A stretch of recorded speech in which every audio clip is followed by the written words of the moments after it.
দিনাজপুরে প্রাথমিক সহকারী শিক্ষক নিয়োগ পরীক্ষায় ইলেকট্রনিক ডিভাইস সহ ১৬ জন ও প্রক্সি দিতে আসা দুজনকে আটক করা হয়েছে। এ সময় ১৬টি ডিভাইস জব্দ করা হয়েছে। শুক্রবার দিনাজপুরে মোট ৪৫টি পরীক্ষা কেন্দ্রের মধ্যে ১১টি কেন্দ্র থেকে ১৮ জনকে আটক করা হয়।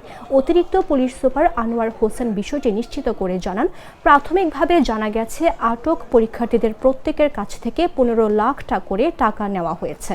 এই চক্রটিকে ধরার জন্য কাজ করছে পুলিশের ডিভাইস ব্যবহারের কৌশল আগে থেকেই জানার থাকায় তাদের পরীক্ষা কেন্দ্র থেকে আটক করা হয়। আটকদের বিরুদ্ধে পাবলিক পরীক্ষা নিয়ন্ত্রণের আইনে মামলা প্রক্রিয়াধীন রয়েছে।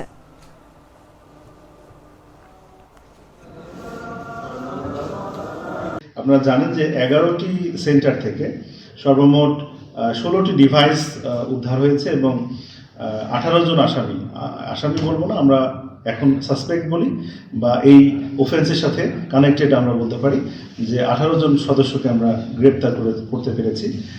এর মধ্যে পরীক্ষার্থী যেমন রয়েছে বেশিরভাগ অংশে, আর ঠিক একই সাথে এর সাথে অর্থাৎ পরীক্ষার এই যে অসাধু পন্থা অবলম্বন করতে সহায়তা করেছে এরকমও আমরা দু একজনকে ধরতে পেরেছি।